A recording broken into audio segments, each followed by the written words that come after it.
Welcome back, everybody, to another patch notes breakdown. It's Season of Worlds. This is going to be part 1 of 2, because in the first episode, we are going to cover everything that deals with up to the bugs, fixes, and items, and our second one's going to be about gods, so we're going to have 2 different videos coming out.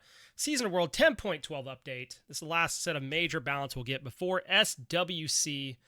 And it's coming with some skins. We're getting Cool Sidon, which is going to be a colorforged recolor skin that's had some controversy about it. I'd love to know what y'all think.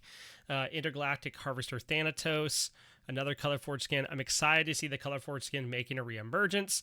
We're getting Camelot King's Maui, and then we're getting some new Battle Pass skins, and these are going to be, I guess I should mention that Camelot King's Maui is part of the Battle Pass. It's going to be like a SWC promotional Battle Pass.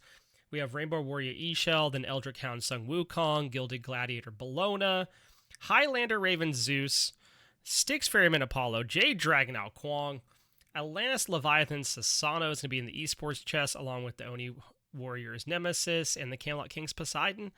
And we're going to end that off with some new Wonderlands chests, some Christmas skins for Xbalanque and Aphrodite, so stay tuned for those.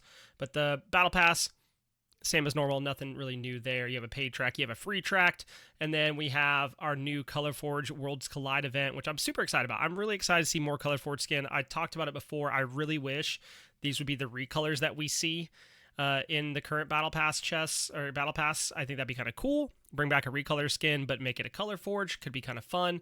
Add some new colors from time to time. We'll see how it goes.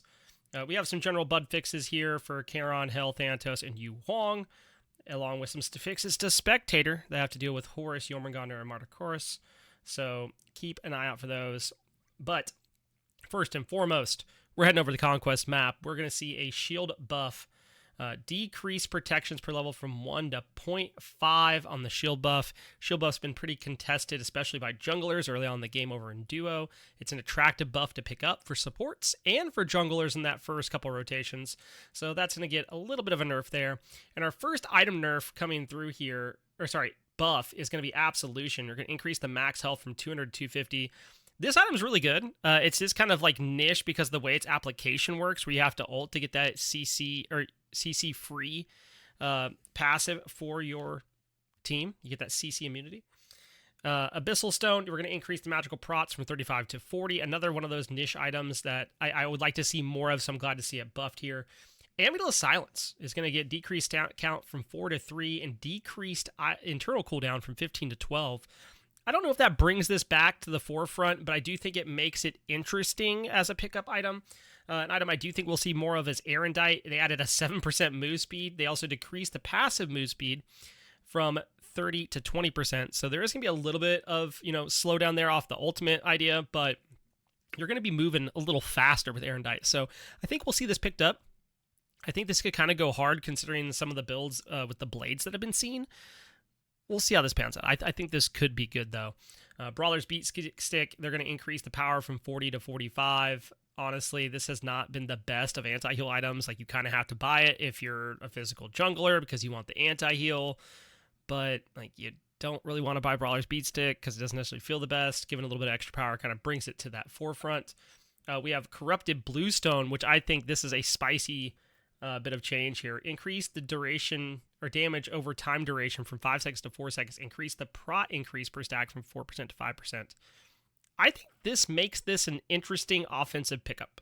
I think you might see solo laners pick this up. I think you can see some junglers pick this up. I'm kind of does this come up on the rise in the solo lane? And I don't know that it does because we currently have the mage solo lane meta that's been pretty dominant, but I do think this is an interesting change that could bring some, other gods to the forefront here as we go through the patch notes. Last Gasp, an item you probably, seen maybe a handful of times, maybe never, depending on how much you play or how much, you see these gods. But they increase the buff duration from 6 seconds to 8 seconds. They decrease the internal cooldown from 10 seconds to 8 seconds. Cool item. I don't know that this changes it. I think it's just really hard to justify picking up in your build. Mail Renewal. Reduced ally heal time from 10 seconds to 5 seconds. If Mail Renewal is good, y'all, this item will be picked up. This item will be good. I am convinced So stay tuned for more of that. And then we see Mana Core Spikes increase the max health from 250 to 300. Just a nice little buff to that item. Mana Discord decreased the cost from 2,900 to 2,750. I do love Mana Discord. It is really expensive, though. I do not know that this makes it a much more attractive item to pick up, but could be interesting. Relic Dagger and its glyphs get increased relic cooldown from 40 seconds to 50 seconds. I don't know if y'all remember when it was 50 seconds before, but it was wild with the teleports going on across the map. And I think Relic Dagger, I think it's going to be picked up, y'all. I think it's going to be good. Sentinel's Boo, they increased the health restore from 3% to 4%. They increased the assist gold from 15 to 20. A Silver Branch increased the power conversion from 2 to 3, physical power from 0.02 attack speed per over the cap.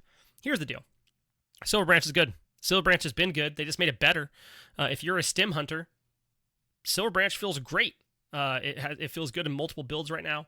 I'm convinced this item's already been good, and I think this item just got drastically better for no additional cost. They just made it a better item. You're going to see this in the ADC for sure. Staff Mirrodin, they're going to decrease the cost from 2,600 to 2,550. Not a huge change. Staff Mirrodin, good from time to time. Does this make it more viable? I don't think so. I think it's about the same as what it already was. Vision Shard, they increased the duration of Vision Shard from 60 to 90 seconds. Do support start picking up Vision Shard again? That is my question. I think it's an attractive pickup. In fact, I think it might be worth picking up in the duo lane. At least as often as I get ganked, I think it's worth it. Warrior's Axe, they're going to increase the health and mana restore from 20 plus 1 per level to 30 plus 1.5 per level. Again, trying to make these warriors more attractive to play in the solo lane. I think this might kind of inch us to that way. Axe Animosity increased the health from 250 to 300. Sundering Axe increased the prots scaling damage from 1.5 to 2%. Breastplate Determination has been bought a ton, especially on the mage solos. They're going to decrease the protection per stack from 7 to 5. They reverted that. I think that's a good change. We'll have to see how that pans out for the solo lane. Fablessed Hoops, they added an internal cooldown of 10 seconds. Fail Not, they removed the damage debuff from the passive. Fail Not has been a spicy pickup as an ADC, especially with crit builds. This might affect that item's pickup rate, and we might see more people like edge towards that Demon Blade idea. I'm curious to see where this leaves ADC players as far as crit goes, because I think the cooldown feels really good, and I think that item just was kind of bloated, and now it's going to get kind of tuned down. I don't know if this balances out really well. We'll have to see what happens. I do think this item falls a little bit out of the meta, though. Telekine's Ring, they're going to decrease the magical power from 50 to 45, decrease the base bonus damage from 10 to 5. Definitely a good item. Kind of sad to see it nerfed here. Enchanted Ring decreased the magical power from 45 to 50. Tiny Trinket increased the cost from 550 to 600. Enchanted Trinket, total cost increase from 1100 to 1150. This leads into Pythagorean's Piece, which the total cost increased from 2,300 to 2,350 and decreased the max health from 200 to 150 because, again, a lot of people were picking this up on mage solos. Not surprised to see that nerfed. There's some item changes that have stats and price change. Soul Gem, Talons, Trinket, Bancross Claw, and Glyphs, and Typhon's Fang were unchanged. Vampiric Shroud, they decreased the magical power from 35 to 30, and Blood Soak Shroud decreased the magical power from 85 to 80. Again, nerfing those mage solos a bit. Not too surprised. But that is it for the item changes in this patch. Make sure to stay tuned and check out the next episode where we go through the god changes for today's patch that dropped. And if you need some gems, they're on sale right now till November 22nd. Make sure to go to nexus.gg/BlazeMcBain to get you some cheaper gems and help support the content. Really do appreciate that. I'll catch you guys later. Stay tuned for more. Bye!